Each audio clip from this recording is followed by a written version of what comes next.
بله تماشاوان هجا او چالاکیا CHP بو کو لحشتی و یک باجران چالاکیه که وها گرسی جالی CHP به حتی بر ربابرن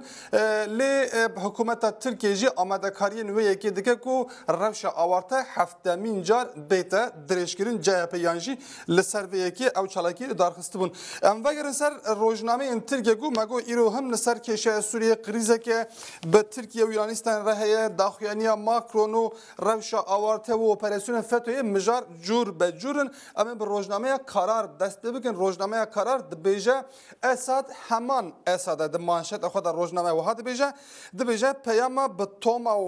Tom Hawkan nikarî ku rê li ber Şamê bigire ku wan jin û zarok bi çekên kîmyewî qetil kiribûn Esad ji bo kontrolkirina cihên ku dibin kontrola hêzên opozisyona de ne jî di nava 24 saatan da 28 cihên din bombebaran kirine dibêje rojnameye karar di manşeta xwe da em Diriliş postası binderin beka ew di manşeta xwe da çi dibêje diriliş postası hevokek ji gotara Erdogan aniya ser manşeta xwe dibêje divê em li qadê bana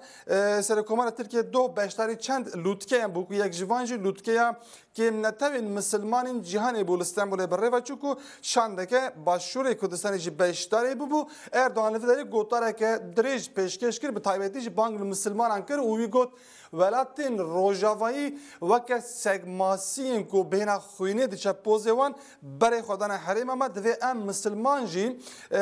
yek bin û li hemberî vê rawestin li ser vê gotarê manşeta xwedaniya Diriliş Postası dibêje Serokkomar Erdogan da zanîn ku li hemberî rewşek û her nebaş dibe bo Misilmanan jî pêwirdarî û pêwîstî û berpirsyariyên nû peyda dibin nabe ku em li hemberî van êrîşan bêdeng bin û xwe veşîrin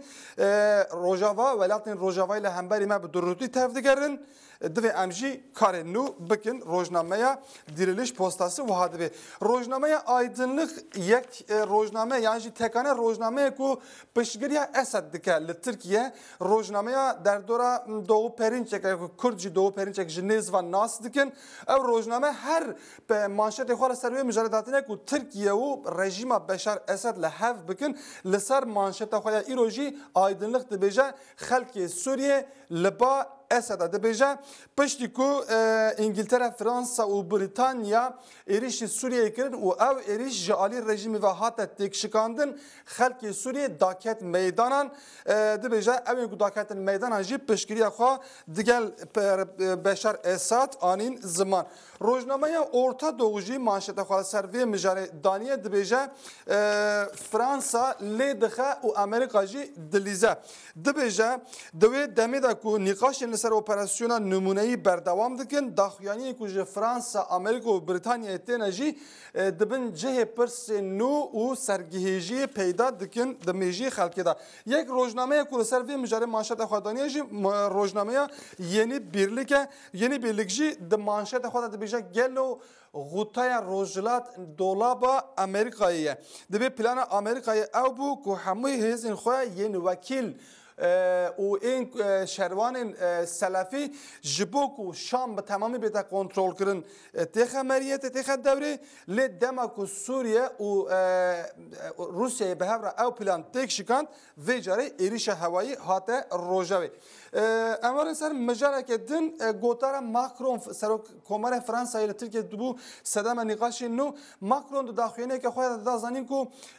Tirkiye piştî ku êrişa hewayî li hemberî Sûriye pê hatiye Tirkiye û Rusya dûr hev ketine yan jî got me ew ji hev dûr xistine her wiha Macron got min xwestiye ku ez beşdarê lûtkeya li Enqerê bibim ku Putin û Ruhanî beşdarê bibûn lê derfet çênebûne hem li Tirkiye hem jî ji Rusyayê bertekên tund ji bo vê daxuyaniyê hatin bi taybetî jî Wezîrê Karê Dervayê Tirkiye got ew gotin ne gotinên serokkomarekî ne tiştê nerast dibêje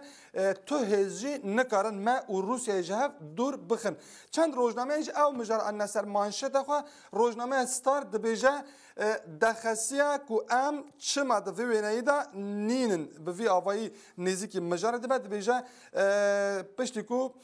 Tirkiye û Rusya û Îranê ji bo çareseriya qeyrana Sûriye li Enqerê kom bûn ew bû sedema dexesiya Fransayê این کل سوریه به باندور دمینن هاو دادن کو پیواژوی آستانه یجی تک ببن لعلی دن روزنامه güneş جدیسا مانشت خواله سر و دانیه جبو ماکرون دبیجه زوری ماسکوت لیدانه او روزنامه د مانشت خواله بو ماکرون و هاد دبیجه پشتی کو وان مداخله سوریه کرد و جرشی دست به دروان کرنه لیتشتین کو او دبیجن تجارانجی نراستن روزنامه sabah لسر گوتار اردوان راوستی اوجی اردوان سر چند مجران دو گوتار پیشکش کردن کو گوت ولاتین روجاوایی یعنی ولاتین کو خواهک دوست نشان دادن لهمبری ما دروتی دکن دوی لودکیا که نتوین مسلمان دا اردوان گوت دوی اردوان گوتیه سرکومار اردوان گوتیه اوین کو لهمبری ما دروتی دکن امناس دکن لی دوی ام لهمبری وی دروتی پیواژوی که نو بدن دست بکرن و که مسلمان امدنا و خدا یکیتی خوا چه بکن روزنامه ترکیه آماجه به گوتن اردوان دکه کو اردوان گوتیه او و که سیگماسین کو بین خوینی دچه وانن دمانشت خدا واد بیجه ترکیه دبیجه سرکومار اردوان هزین روجاوایی دشبینه سیگماسین کو بین خوینی دچه پوزه وان او گوتیه دما مجار دبه پترول و زر و مجوهرات و که خوین بچه پوزه وان اوا لحریم ما کوم دبن دناوین ترکیه یونانستان دا قیرانه که ما چند روزانج بحث به یکی کرو بکو کریزه که دیروکی دناوین هر دو آلیان دا بردوام دکه دمین داوین داجی پشتی کو هزین دریایی امریکا بریتانیا و فرانسه اجده برس بی کوم بون او مثلا هنه گیدن راگشت به دو لکنداله که نزدیکی دیدی ما ترکیه کو سر به باجار آیدنه وایه آلایه که ترکیه آلایه که یونانستان حتی داچخانتن لسر و یکی هزین ترکیه ین دریایی بلزگین چون او داچخانتن و امریکان مجنون که کشور ناوین یونانستان و ترکیه داشی برز دبه چند روزنامه انجی مانشت خواله سر ویدانه چند روزنامه اندنجی لسر روش آوارته و دوماهی نوی باندورا روش آوارته لسر جواک و سیاست ترکیه دانینه امریکان مجنون که روزنامه ترکیه ایرو به گله که مجار انجی درکتنه جستنبولی دن باش